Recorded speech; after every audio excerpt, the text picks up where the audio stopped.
Hello graduates, it's Stella from Meeple University and this is Stella's short and sweet preview for Ultimate Voyage from Little Monks.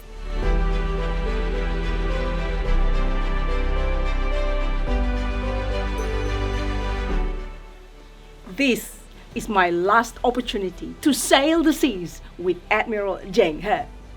No one's explored the sea for ages. Too hard, they said. Way too expensive, they said.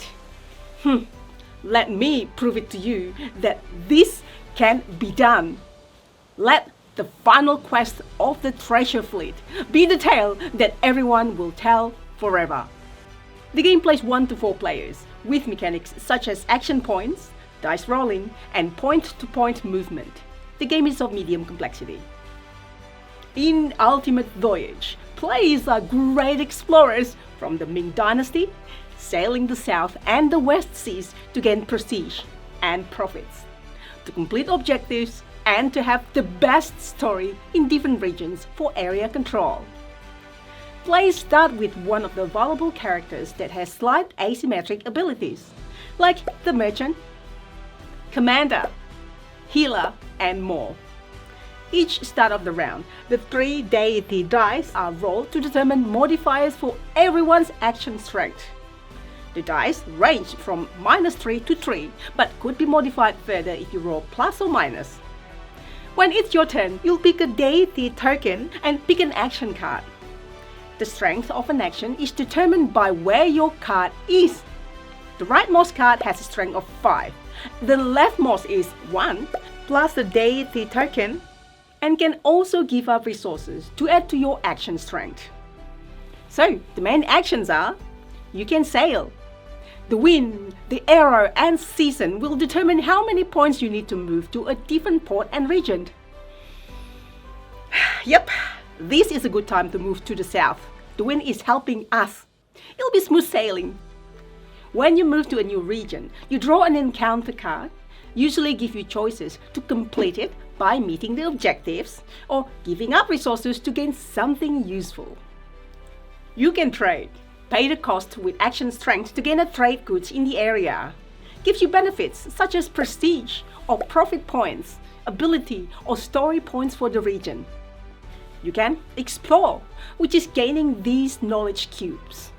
The more strength you have, the more cubes you gain, and you also gain story points.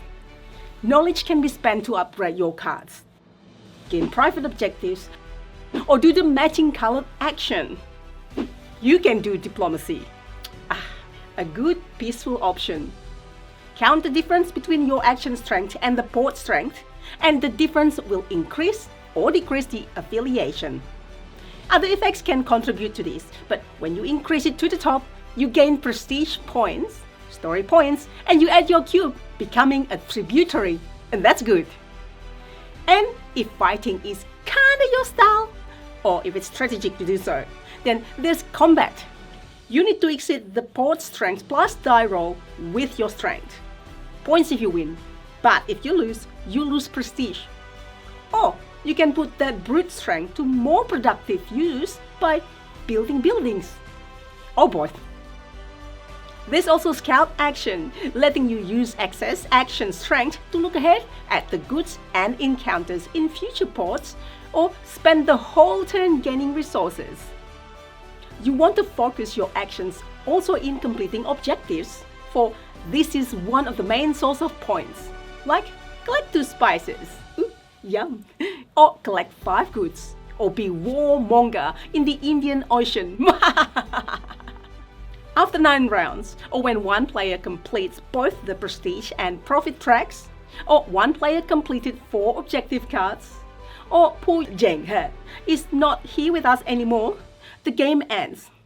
The player that has the most points from the lower of the 2 tracks, plus objective cards, plus area control story points, and more, is the greatest explorer in all the seas and will be told in stories in many generations. The card play feels a little bit like Arc Nova.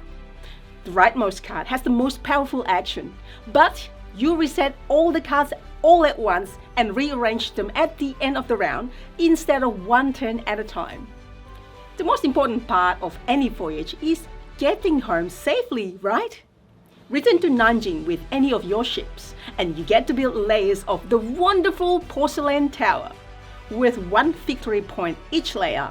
But there are only 9 layers available, and that ship is out for the rest of the game, so you need to time it right. So, brave fellow explorers, I challenge you to follow your dreams. Embrace the last adventure of the treasure fleet in Ultimate Voyage. So, thanks for watching, folks. Check out Ultimate Voyage project page. I'll put the link in the description below. The components featured in this video are prototype, so rules and artwork are not final.